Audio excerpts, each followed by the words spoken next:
Hi friends, welcome to my channel. Karthika Puranam 18వ అధ్యాయం. ఓం కార్తీక దామోదరాయ నమః. శ్లోకము: వ్యాసాయ విష్ణురూపాయ వ్యాసరూపాయ విష్ణవే నమో వై బ్రహ్మనిధే వాసిష్ఠాయ నమో నమః.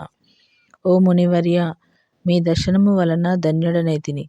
సంశయములు తీరే విధంగా జ్ఞానోపదేశం చేసితిరి. నేటి నుండి మీ శిష్యుడనైతిని. తండ్రి, గురువు, అన్న, దైవము సమస్తము మీరే.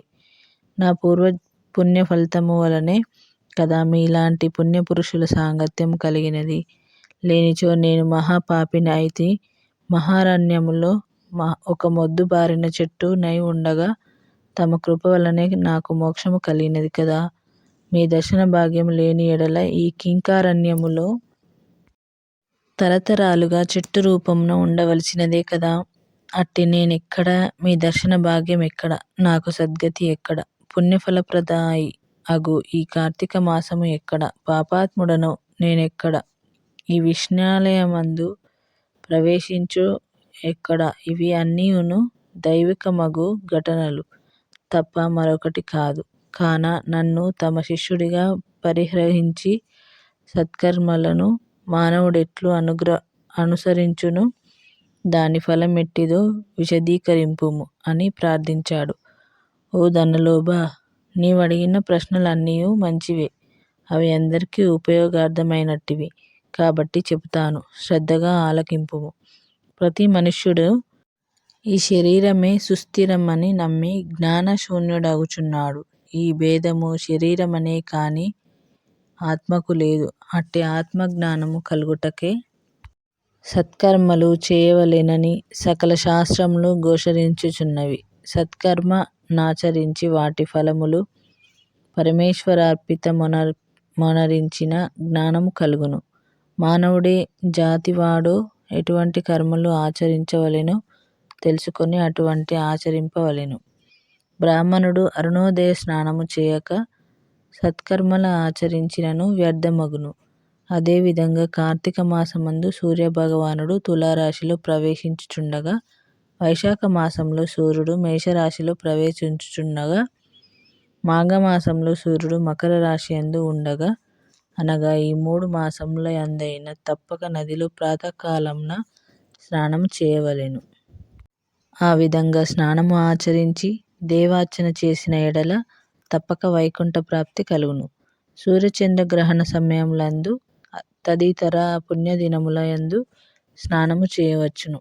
ప్రాతకాలమున స్నానం చేసిన మనుష్యుడు సంధ్యావందనం, సూర్య నమస్కారములు చేయవలెను. ఆ విధంగా ఆచరించనివాడు కర్మభ్రష్టుడగును. కార్తీక మాసమందు అరుణోదయ స్నానమాచరించిన వారికి చతుర్విధ పురుషార్థములు సిద్ధించును. కార్తీక మాసంతో సమానమైన మాసము వేదములతో సరితూగ శాస్త్రము, గంగా, గోదావరి నదులను సమాన తీర్థములు, బ్రాహ్మణులకు సమానమైన జాతియు, భార్యతో సరితూగు సుఖమును, ధర్మముతో సమానమైన మిత్రుడను, శ్రీహరితో సమానమైన దేవుడును లేడని తెలుసుకోవాలి.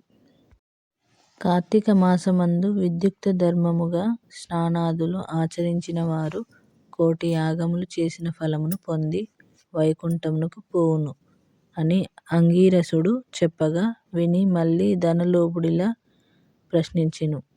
ఓ మునిశ్రేష్ఠ, చతుర్మాస్య వ్రతమని చెప్పితిరే, ఏ కారణం చేత దానిని ఆచరించవలెను? ఇదివరకెవ్వరైనా ఈ వ్రతమును ఆచరించినారా? ఆ వ్రతం యొక్క ఫలితమేమి, విధానమేంటిది? సవివరంగా విశదీకరించండి అని కోరాడు. అందుకు అంగీరస మహర్షి అన్నాడు, ఓయి వినుము. చతుర్మాస్య వ్రతమనగా శ్రీ మహావిష్ణువు మహాలక్ష్మితో ఆషాఢశుద్ధ ఏకాదశి రోజున పాలసముద్రమున శేషుని పాన్పుపై శయనించి కార్తీక శుద్ధ ఏకాదశి నాడు నిద్ర నుండి లేచును. ఆ 4 మాసములకే చతుర్మాస్యమని పేరు. అనగా ఆషాఢశుద్ధ ఏకాదశి, శయన ఏకాదశి అని, కార్తీక శుద్ధ ఏకాదశి, ఉత్థాన ఏకాదశి అనియు ఈ వ్రతమునకు చతుర్మాస్య వ్రతమని పేర్లు. ఈ 4 మాసములలో శ్రీహరి ప్రీతి కొరకు స్నానము, దానము, జపము, తపాది సత్కార్యాలు చేసినచో పూర్ణఫలము కలుగును. ఈ సంగతి శ్రీ మహావిష్ణువు వలన తెలుసుకొంటిని కాబట్టి ఆ సంగతులు నీకు చెబుతాను. కృతయుగంబున వైకుంఠమందు గరుడ గంధర్వాది దేవతల చేత వేదముల చేత సేవించబడిన శ్రీమన్నారాయణుడు లక్ష్మీదేవి సమేతుడై సింహాసనమున కూర్చుండి ఉండగా ఆ సమయమున నారద మహర్షి వచ్చి పద్మనేత్రుండు అగు చతుర్బాహుడు అగు కోటి సూర్య ప్రకాశము మానుండు అగు శ్రీమన్నారాయణకు నమస్కరించి ముకులిత హస్తాలతో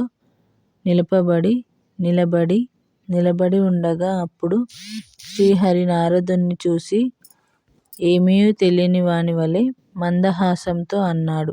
నారదా, నీవు క్షేమమే కదా? త్రిలోక సంచారివైన నీకు తెలియని విషయములు లేవు.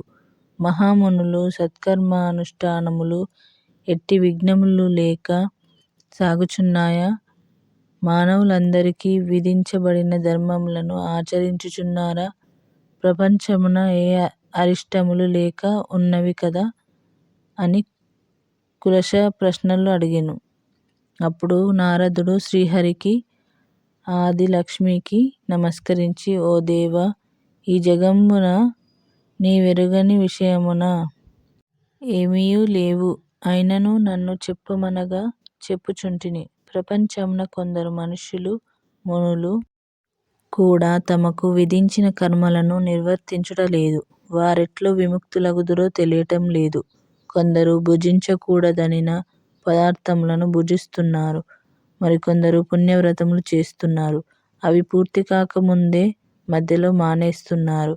కొందరు సదాచారులుగా మరికొందరు అహంకార సహితులుగా పరనిందాపరాయణులుగా జీవిస్తున్నారు. అట్టి వారిని సత్కృపతో పుణ్యాత్ములనొనర్చి రక్షింపుమని ప్రార్థించెను.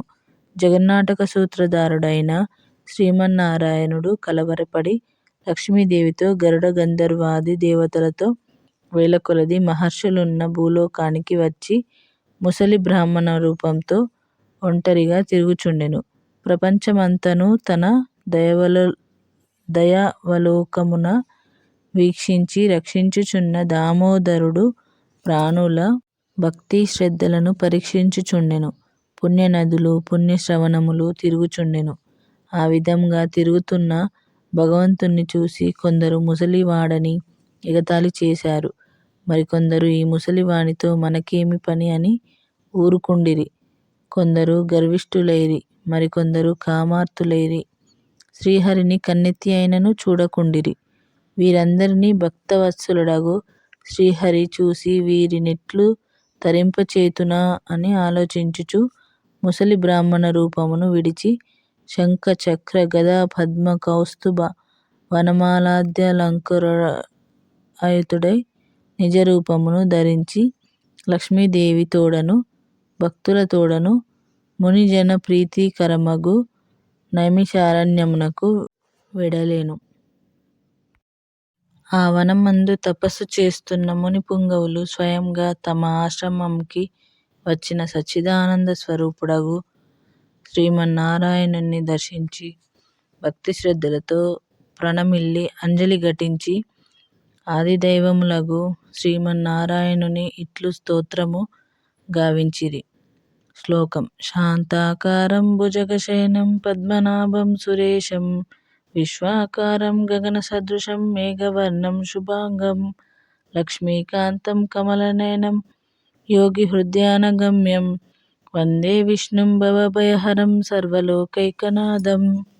శ్లోకము: లక్ష్మీం క్షీరసముద్రరాజతనయాం శ్రీరంగధామేశ్వరీం దాసీభూత సమస్తదేవా వనితాం లోకైకదీపాంకురాం శ్రీమన్మందకటాక్షలబ్ధ విభవద్మహేంద్ర గంగాధరాం త్వాం త్రైలోక్యకుటుంబినీం సరసిజాం వందే ముకుంద ప్రియం అన్నారు.